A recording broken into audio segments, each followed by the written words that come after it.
నేను మీకు నిజం చెప్తాను వినండి. ఎంతో అందమైనది ప్రకృతి. దానికి మరింత అందాన్ని తెచ్చేది పువ్వులు. రకరకాల పువ్వులు విభిన్న రకాలైన పరిమళాలతో వికసిస్తూ ఉంటాయి. అలాగే మనుషులు కూడాను రకరకాలుగా ఉంటారండి. వాళ్ళ ఆలోచనలు కావచ్చు, అభిప్రాయాలు కావచ్చు. అందరూ మనవారే అనుకోండి, తప్పులేదు. అందరూ మనలాగే ఉండాలి అనుకోవడమే తప్పు. అందరూ మనవారే అనుకుంటే మిత్రులు ఎక్కువవుతారు. అందరూ మనలాగే ఉండాలి అనుకుంటే శత్రువులు ఎక్కువవుతారు.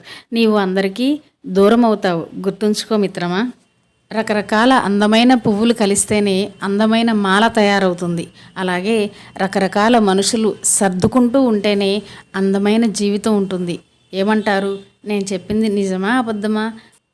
ఒక నిమిషం ఆగండి. అది హారతి తీసుకోండి. ఇప్పుడే పూజ చేస్తున్నాను అనమాట. నాకెందుకో ఈ విషయం చెప్పాలనిపించి ఒక చిన్న క్లిప్ తీసుకొని వీడియో అప్లోడ్ చేస్తున్నాను. ఇంతకీ నేను చెప్పింది నిజమేనా? ఏమంటారు?